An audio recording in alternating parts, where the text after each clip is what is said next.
I am here at Knotfest, final interview of the day for me, with Rick and Jake from Polaris. How are you, boys? Best for last, are we? Best for last, that's it. Yeah, well, good to be here. technically I was going to have Within Temptation, but I think Sharon's not feeling well or something. Well, yeah, they're swapped around today. I'm not sure what exactly is the... Oh, is that so? Yeah, Oh, okay. Hatebreed were playing in their slot and there, so yeah, I'm not exactly sure what's happened, but Yeah, right, okay. I hope they're feeling all right Yeah. for Sydney next week. That's it. And she's got the headline show tomorrow too, which... Oh. Yeah, they've got a headline show at the Princess, so... Oh, maybe it was just, self-preservation, keep out of the sun, and hopefully get through the rest of the week, yeah. Fingers crossed.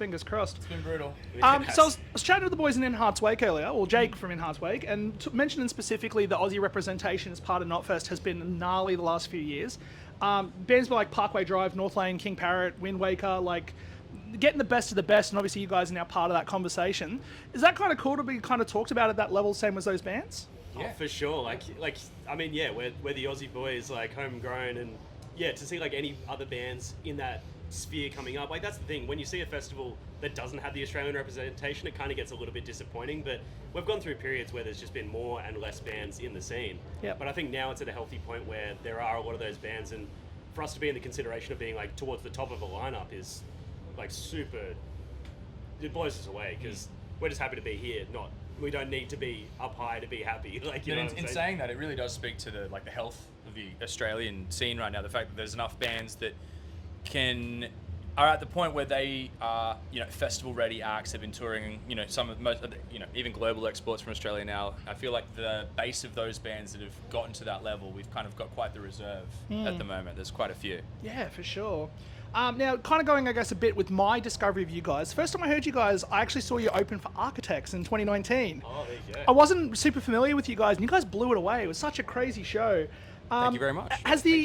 How have you guys felt that your ascent has been over the last few years, especially in the face of a pandemic? Like, I feel like you guys are taking over the world. And, like, there's been, like, something that literally stopped the world, and you're like, nah, fuck it, let's go.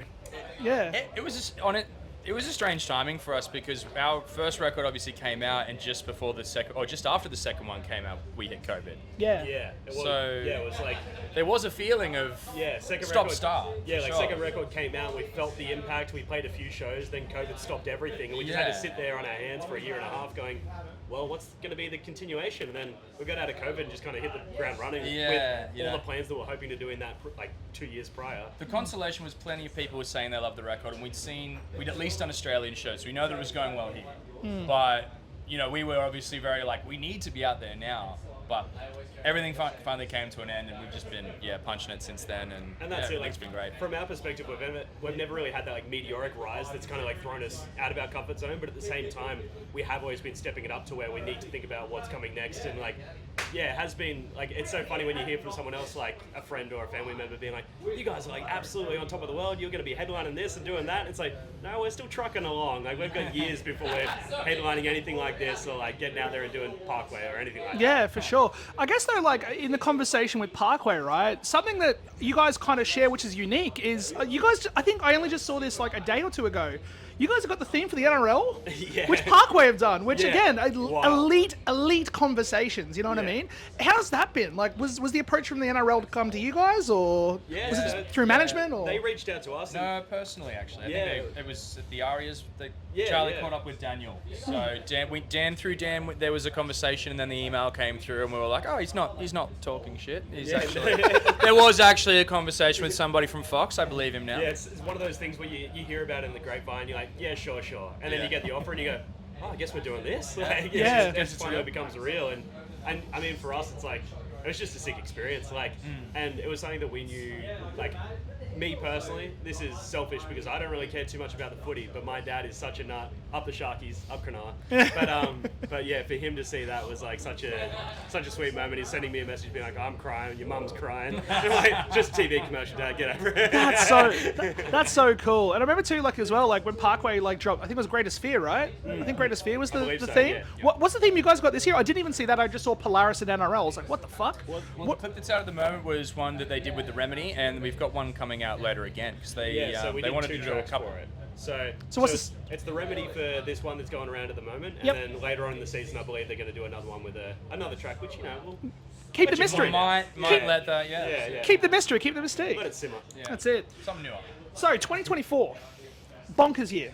Yeah. I've got a list here of all the shit you've done, and I was reading it and I'm like, this can't be real. No one can fit this amount of stuff in 12 months, right? You did the Euro headline with Silent Planet, Thornhill, and Pale Dusk. You did a regional tour with Ocean Grove, Bloom. You did the North America headline with Bless the Fallen, 1000 Below, and Nev. Nerve, sorry. Yeah. Back to Europe with Beartooth and Landmarks, and then close the year out with Bring Me the Horizon, Spirit Box, Plot and You, and Throne. Yeah. Sounds like quite the resume when you say it like that. That is 12 months. Yeah, that was 12 months. Yeah, That is yeah. 12 months. Did you guys get like time to breathe? Did you get time to sleep?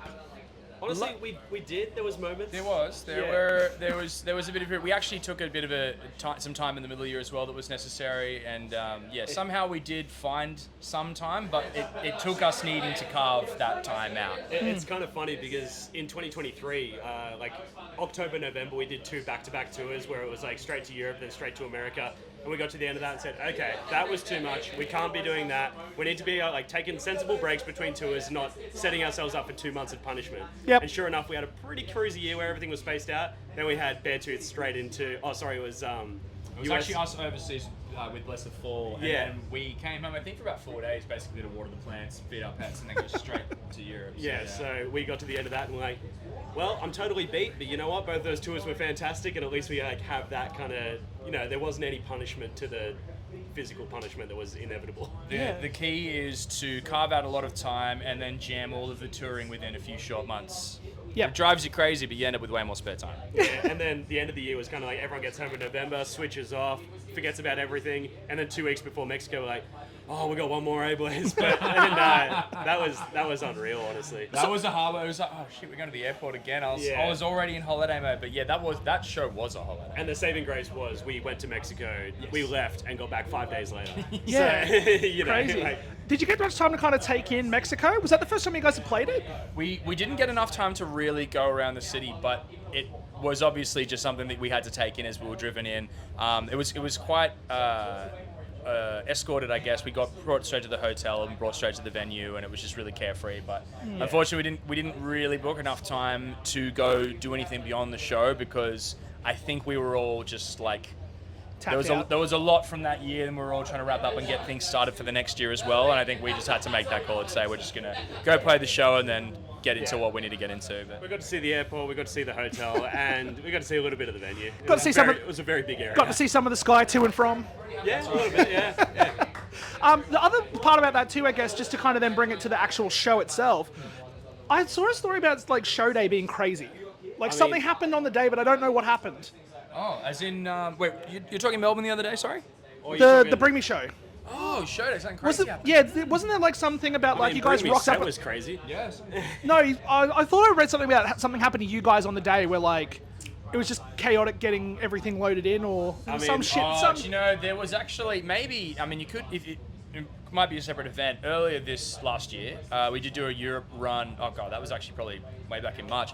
And we had a bump in for a show that we arrived at as the show had begun. Oh, yeah. And right. We arrived there, I think, once the second or first support were playing. We had to load in as the show was going on. It was a totally fact out show. And I think some content we put online around that. That was Paris. I don't know if we got much content. I think Sean was just carrying gear. No, I can't remember, yeah. I can't think of anything else off the top of my head, though, that was quite like that. I mean, Mexico, I think like the thing that shocked most of us was like everyone who played before us and everyone who was like out there. Like, for example, we were chatting to the Spirit Box guys, and they were like, Argentina and like these other shows, they've been so punishing with the altitude, and like you always hear of things like that, but not only was it hot, humid, and like the air quality slightly poorer in Mexico City, but then the altitude as well. Genuinely, you get like 4 seconds into rocking out and you realize that you are so out of breath and you physically cannot regain your breath. And that was an experience that we just had not Jamie and I were having conversations leading into the set saying, hey, like, take it easy. And we still came off and were like, whoa, that was a lot. Yeah. But yeah, I think, yeah.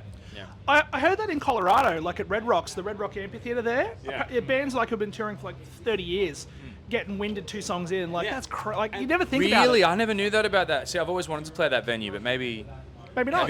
Maybe I'll think twice about that. I'd love to play there. Speaking on tours, final question I got about touring in general. Any plans you can tease for the rest of the year in terms of like coming back and doing a headline or?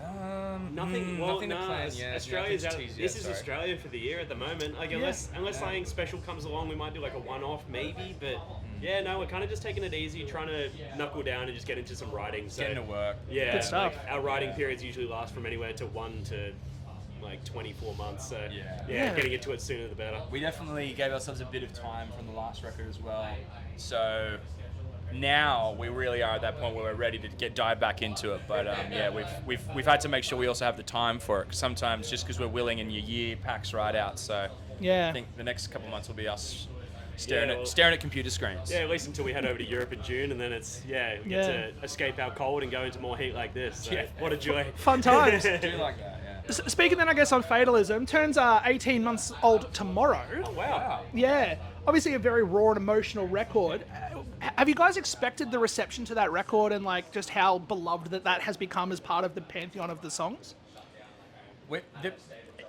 There's an anxiety with obviously any record. As you can imagine, anyone you're making a body of work, you're always anxious as to how it's going to be received. That album was a change of pace for us. Yep. It was a darker record, and it was written at a time where I think everyone can probably understand why that would be. You know, through the lockdown, and there was so much uncertainty, and it was a bit of a different point of view, I think, at least for Dan lyrically. And there was definitely some concern that we were stepping beyond our normal comfort zone of what people would think, and would people necessarily connect with these songs in the way that they've connected personally with them last time. Since the record came out, obviously we received just an absolute outpour of support. That is kind of the process we go through in learning to love our music sometimes. Yeah. You release the song and it's the love from the fans that help you really confirm how proud you are of a song. Yeah. And I think that what we received back on that record was overwhelming and unconditional, and yeah, it has continued to prove itself as we've gotten to play the songs live. Yeah. And see that that's still the way of things, and yeah, we're just really grateful that for a third record we seem to have pleased our audience and pleased ourselves at the same time, which is a fucking hard thing to do. Yeah, that's it. I'll be honest, I didn't think you guys could get better than Death of Me. I thought that record was incredible. Yes, and then some Fatalism fucking drops. love for Death of Me. Where's the love for Death of Me, baby? It's so good. It's so It's good. the unsung hero. Yeah. Vagabond's probably one of my favorite songs in your guys' whole discography. It's such a banger. Yeah. Vagabond again. Again. Man after my heart with these fucking deep cuts. But yeah, no, like I genuinely didn't think that you guys could get better than that. And then Fatalism drops, and I'm like, oh shit, mine's blown. Oh, thank Crazy. you. Yeah, thank you. very much. Now, you guys have also done instrumentals for the first two. We Is there have. plans to drop an instrumental for Fatalism at all? Yeah, we were actually just talking about this just literally a week the other ago. day, Yeah. And so, What's your take on it? Do people want it?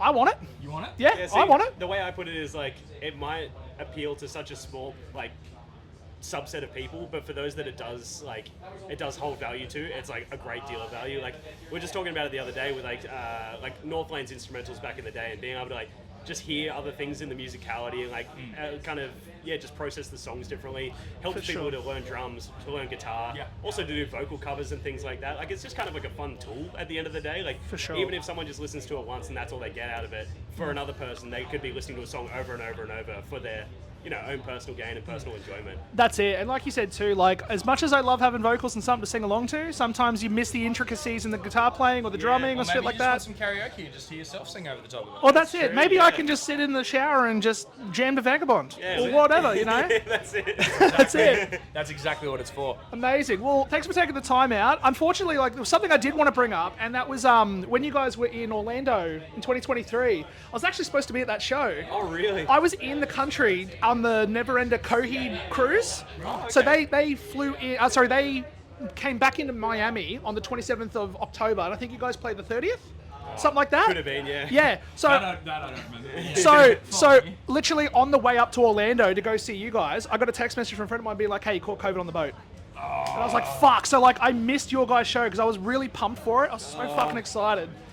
And then I was like, well, I got to sit on a couch and not do Halloween and not see Polaris. This is a fucking That's nightmare. such You missed out on Disney World. I missed it on Disney. Well, we're going to go to Universal Horror Nights. And I missed it. They had a fucking Last of Us maze. They had a Saw maze. that I would've was been so dude, sick. I remember the night. Yeah. I sat on the couch and watched Brother Bear instead. So it wasn't all lost. There you go. Yeah, net zero. That's fine. Well, thanks for taking the time out to chat. Appreciate it. No, thank you. Guys, like Thank I you said, so much for having us. crushing it the last few years. So the global domination will continue.